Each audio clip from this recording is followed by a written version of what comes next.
The human prosthetic system is a complex control problem that consists of two intelligent agents which have to work together seamlessly.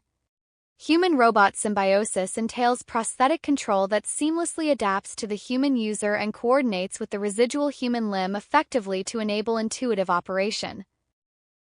Despite several advancements in robotic prosthesis control, achieving human-robot symbiosis is still a challenge. The main contribution of this research is to address human-robot symbiosis by developing a bilevel optimization strategy. This approach combines both human and robotic performance in a single objective, thereby ensuring adaptation and coordination. Further, adding the human performance into the objective enables us to address the weak residual hip joints. The main challenge of this research is how to formulate an objective function that involves both human and robot, as the relationship's too complex to model.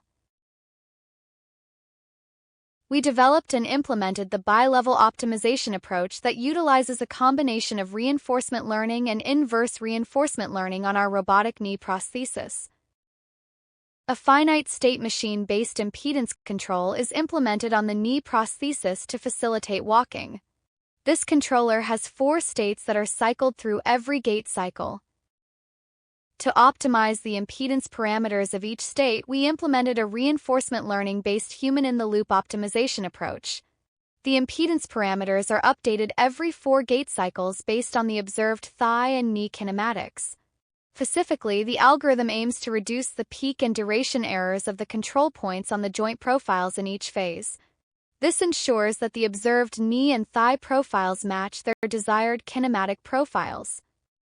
In case the errors in control points are not minimized within 20 parameter updates, the inverse reinforcement learning algorithm then updates the objective by adjusting the weights in the objective function. These modified weights are then used by the RL algorithm for the next iteration. Overall, the RL-IRL bilevel optimization ensure that the relevant objective is achieved and the robot then converges to desired human-robot combined objective. In order to evaluate if the bilevel optimization works, we looked at the human state, which we chose as the residual thigh angle. In the first iteration, before IRL was able to optimize the weights, the thigh angle was not able to converge. However, by the third iteration, IRL was able to optimize the weights so that the thigh angle error is also reduced, showing that the bilevel approach is able to handle not only robot states but also human states. We then compared our proposed bilevel controller to the current state-of-the-art controller.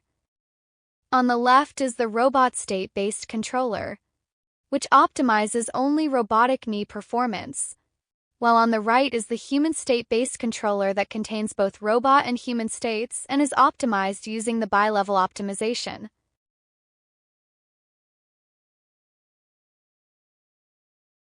As seen in the videos, the HSBC controller results in longer stance time.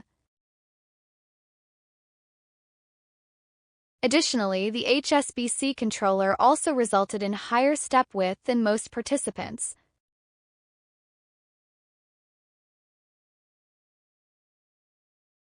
Compared to the RSBC controller, the HSBC controller showed reduced thigh angle error. This result shows that the developed bilevel optimization can influence human states and thereby assist weak residual human joints. Additionally, looking at the biomechanics, prosthetic side stance time increased across participants. Prosthetic side step length was also found to increase in 4 out of 5 participants. These results show the potential of the bilevel optimization controller in improving overall gait of people with amputation.